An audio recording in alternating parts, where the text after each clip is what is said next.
Hello friends, कैसे हैं आप सब लोग। उम्मीद करती हूँ आप सभी लोग अच्छे होंगे। तो आपका मेरे चैनल में स्वागत है। तो आज हम बनाने जा रहे हैं कैरेट कराची हलवा की रेसिपी। तो ना देर करते हुए जल्दी से शुरू हो जाते हैं कैरेट कराची हलवा बनाना। आज मैं आपके साथ शेयर करने जा रही हूँ एकदम नए तरीके से बना कैरेट कराची हलवा।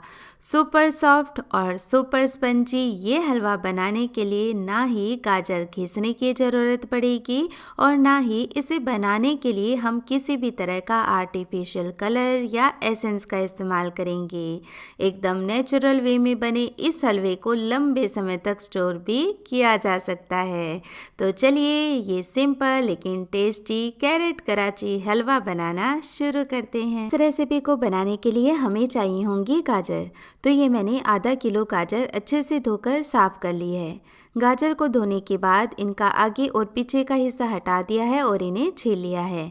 हो सके तो इस रेसिपी को बनाने के लिए कच्ची गाजर यानी पतली गाजर का ही इस्तेमाल करें।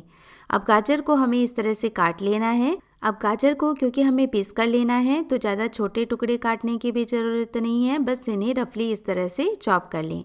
अब यदि सिर्फ गाजर से हम ये हलवा बनाएंगे तो हमें इसमें आर्टिफिशियल कलर का इस्तेमाल करना पड़ेगा ताकि हलवा देखने में अच्छा लगे, क्योंकि अभी ये गाजर काफ़ी लाल दिखाई दे रही है लेकिन जब हम पकाएंगे ना तो ये इतनी लाल नहीं रहेगी। तो इसमें बढ़िया कलर आए और इस हलवे का टेस्ट और भी बढ़ जाए, इसके लिए मैं इसमें डाल रही हूँ चुकंदर। तो ये मैंने 2 छोटी साइज की चुकंदर ले लिए हैं। आपको जितना डार्क या लाइट कलर पसंद है उसके अकॉर्डिंग आप चुकंदर की मात्रा ले सकते हैं। तो चलिए अब इन काटी हुई बीटरूट और गाजर को एक ग्राइंडर जार में ट्रांसफ़र कर लेंगे और इसी के साथ हम इसमें 1 कप पानी भी ऐड कर लेंगे ताकि जो गाजर और चुकंदर है वो अच्छे से ग्राइंड हो जाएं। यदि आप मिक्सी का इस्तेमाल नहीं करते हैं तो आप इन दोनों चीज़ों को ग्रेट करके ले लें, तो ग्रेट करने से भी इनका जूस बहुत ईजीली निकल जाएगा। तो ये मैंने दोनों चीज़ों को ग्राइंड कर लिया है। अब एक बोल के ऊपर हम छलनी लगा देंगे और ये सारा पेस्ट इस छलनी में डाल देंगे ताकि इनका सारा जूस है वो इस बोल के अंदर आ जाए। इस पेस्ट को छानने के लिए बारीक छेद वाली छलनी का ही इस्तेमाल करें, तो इससे इनका जूस अलग हो जाएगा और गुदा अलग बच जाएगा। और ये जो गुदा बचता है उनको आप दोबारा पराठे बनाने के इस्तेमाल में ले सकते हैं या फिर थोड़ा सा और पानी डालकर इन्हें फिर से पीस लें और इनका जूस बना लें। और ये देखिए हमने इसका जूस बना लिया है और ग्राइंडर जार में मैंने दोबारा 1 कप पानी और डाल दिया था ताकि इसका सारा जूस आसानी से बाहर निकल आए। तो ये हमने जूस बना लिया है। आप इसे जूस के तौर पर भी पी सकते हैं, बहुत ही हेल्दी रहता है। अब एक दूसरा मिक्सिंग बोल लेकर इसमें ऐड करेंगे हम कॉर्नफ्लावर। तो ये मैंने 1 कप कॉर्नफ्लावर लिया है, यानी जो कॉर्न स्टार्च आता है ना वो हमें इस्तेमाल करना है।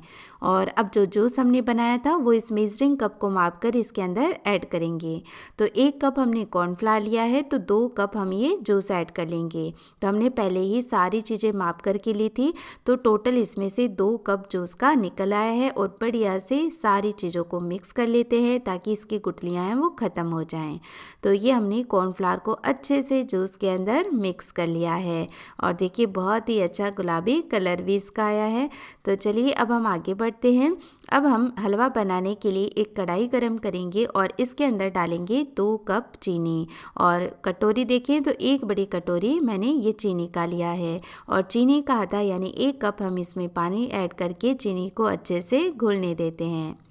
अब चीनी अच्छे से घुल गई है तो चीनी का हमें यहाँ पर तार वगैरह कुछ भी नहीं बनाना है। जब चीनी इस तरह से घुल जाए और 1-2 मिनट हो जाएं इसे पकते हुए, तब एक बार इस चाशनी को चेक कर लें। तो जब आप उंगलियों के बीच में इसे लगा कर के देखेंगे तो हल्का सा इसमें चिपचिपापन आना चाहिए। तो बस इतना सा ही हमें इसे पकाना है। यदि ये थोड़ी सी कम भी पकी है तो भी चलेगा, लेकिन ज़्यादा ना पकाएं।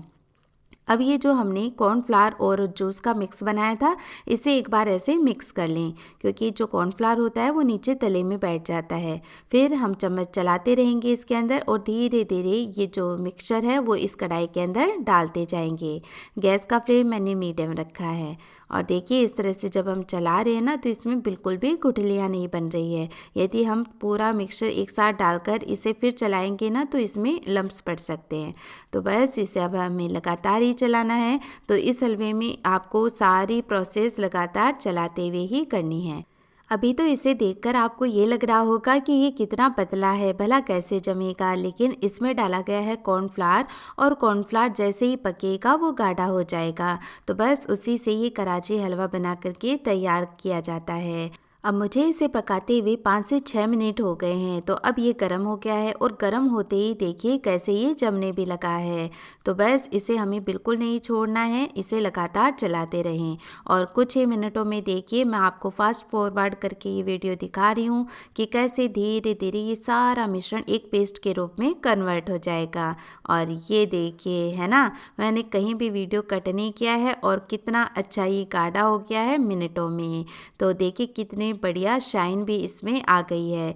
तो हमें इसे तब तक चलाना है जब तक कि इसमें बढ़िया इस तरह से चमक ना आ जाए, ग्लेज ना आ जाए। तो बस छोटी छोटी बातें हैं, लेकिन यदि उनको ध्यान रखेंगे ना तो हलवा बहुत ही टेस्टी बनेगा। अब बारी आती है इसमें घी डालने की। तो ये मैंने आधा कप घी ले लिया है। घी सर्दी में थोड़ा जम गया था तो मैंने पिघला लिया है।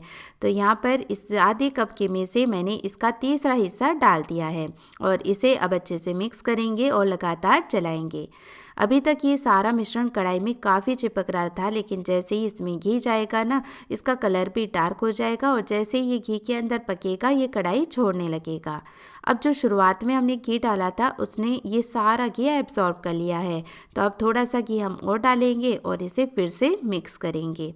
तो इस तरह से 2-3 बार घी डालते हुए जब हम इस हलवे को पकाएंगे तो हलवा बहुत ही सुपर सॉफ्ट और स्पंजी बनता है। जब आप खाएंगे तो ना ही ये दांतों के चिपकेगा और ना ही हाथों के चिपकेगा। अब लास्ट में जो बचा हुआ घी था वो भी मैंने इसमें ऐड कर दिया है। और अब आप देखिए जो घी है ना वो बिल्कुल ही पी नहीं रहा है हलवा, यानी ये अच्छे से पक गया है। दूसरा, आप थोड़ा सा हिस्सा ऐसे बाहर निकाल करके देख लें और इसे ठंडा करके चेक कर लें। तो इससे भी आपको अंदाज़ा हो जाएगा कि हमें इसे कितना पकाना है। तो ये हल्का सा ठंडा हो गया है, ऐसे हाथ से लेकर देखते हैं तो देखिए बिल्कुल भी नहीं चिपक रहा है ना हाथों के। तो बस इसी तरह का हमें इसका टेक्सचर चाहिए होगा हलवा सेट करने के लिए। और साथ ही आप देख सकते हैं कि ये कढ़ाई में घी भी छोड़ने लगा है, अब बिल्कुल भी घी ये ले नहीं रहा है। तो बस यही इंडिकेशन है कि हलवा अच्छे से पक करके तैयार है।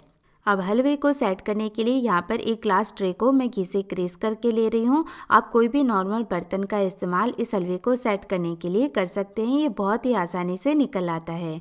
और साथ ही मैंने ट्रे के अंदर थोड़े से खरबूजे के बीज और पिस्ता गार्निश कर लिए हैं ताकि ये हलवे के ऊपर अच्छे से सेट हो जाए ना, तो देखने में बड़े ही अच्छे लगेंगे। यदि आप चाहें तो कटे हुए ड्राई फ्रूट्स जब हलवा बना रहे हो तो उसमें भी ऐड कर सकते हैं। तो ये हमने हलवा ट्रे में अच्छे से सेट कर लिया है। जैसे ये रूम टेम्परेचर पर आएगा ये अच्छे से ठंडा हो जाएगा। तो अभी ठंड का मौसम है तो 1 घंटे के अंदर ये हलवा बहुत ही बढ़िया सेट हो जाएगा।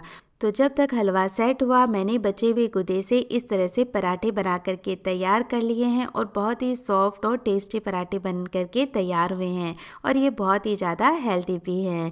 तो हो गई ना फ्रेंड्स, एक पंथ दो काज वाली बात। तो हमने इससे हलवा भी बना लिया और पराठे भी बना लिए। और इधर देखिए जब तक मैंने पराठे और सब्जी बनाई है ना हलवा भी अच्छे से सेट हो गया है। तो इसे डिमोल्ड कर लेते हैं और ये लीजिए फ्रेंड्स, बहुत ही सुंदर टेस्टी हलवा बन करके तैयार हुआ है।